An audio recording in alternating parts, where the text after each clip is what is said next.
Guys, naghahanap ba kayo ng murang mga goma, gulong para sa inyong mga Vespa o para sa inyong mga ibang motorsiklo? So, tingnan natin yung napanood ko guys sa YouTube, yung legit guys. So, Shorty Motorcycle sa Caloocan.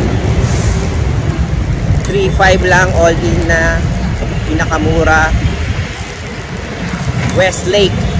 So, papunta tayo ngayon doon guys. Tingnan natin, magle-legit check tayo. Let's go!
Nahirapan ka niyan ah.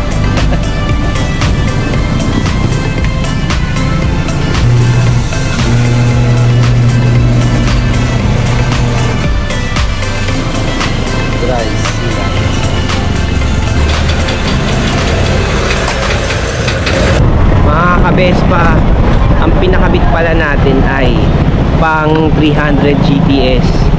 So sa likod 130 2012, sa harap 120 2012.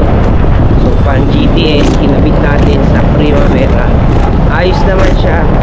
Tapos review ng Westlake. Ngayon mo lang nalaman na may Westlake na pala sa motor. So makapit din naman siya. Medium compound daw. So makapit naman. Kanina medyo tinatry natin yung mga pa-banking-banking. Kapit naman, tingin ko. Tapos 3.5 all in. Kasama na yung labor sa pag-install ng gulong. Kasama na yung sealant. Okay, kasama na yung tire replacement, yung sa air pressure. So pero hindi na natin pinakabit yun dahil okay pa naman yung luma natin. So sa halagaan 3.5 guys, sulit na sulit. So sa ating pag-check, ayos siya guys. Legit check approved. Alright, okay guys.